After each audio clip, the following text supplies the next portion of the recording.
Hi Hi kabebe! kabebe! Isang nakagutom na araw ulit sa inyo mga kabebe. Ngayon, titikman natin tong nagkalat na siomay na to.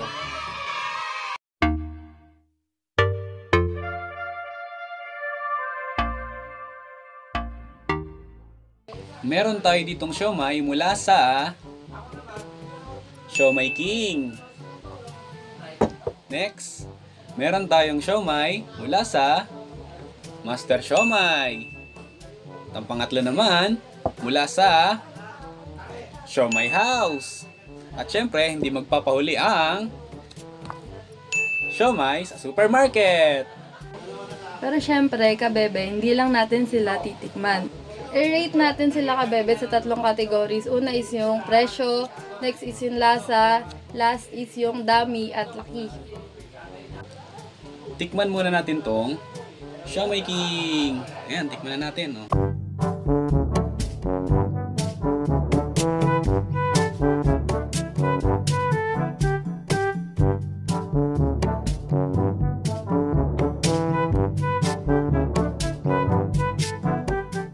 Try naman natin ngayon yung Master Siomay. Ito. Try na.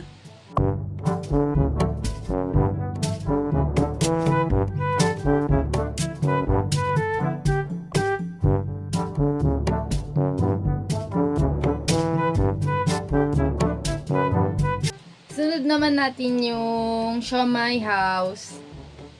Tara, try na.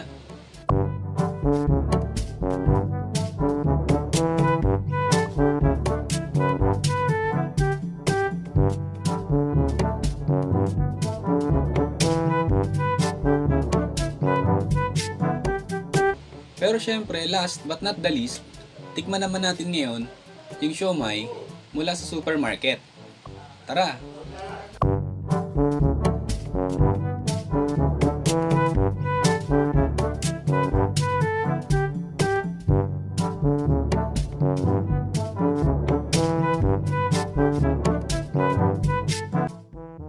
Two very boring minutes later.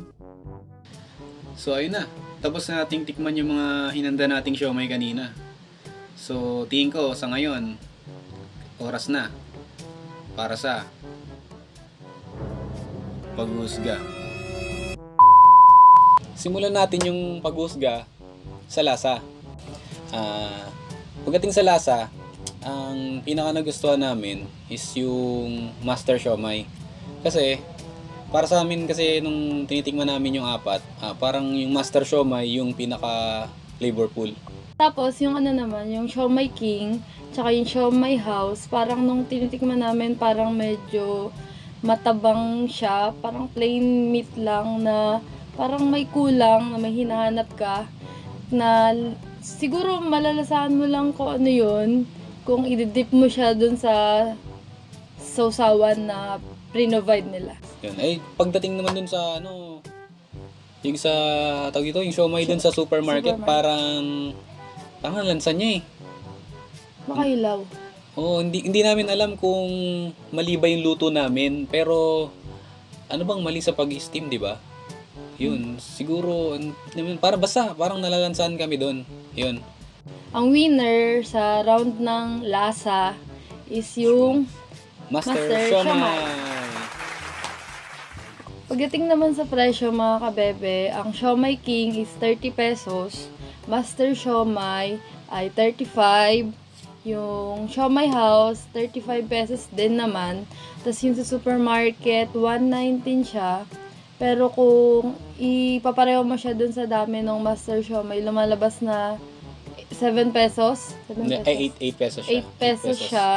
Tapos, Per pieces. kung apat na peraso, nasa 32 pesos siya. Yun.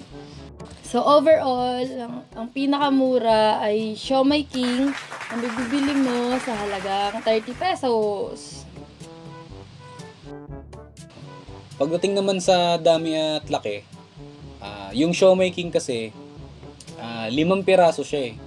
Kumpara dun sa, sa Master Siomay, Siomay House, tsaka yung siomay dun sa supermarket na ginawa namin na 4. Siya lang yung 5 piraso. So, yun. Kaya lang, ang problema dun sa 5 piraso na yun, parang siya yung pinakamaliit. Compare dun sa 4 na yun siya yung pinakamaliit. So parang, ewan ko, siguro binawi yung liit dun sa dami niya.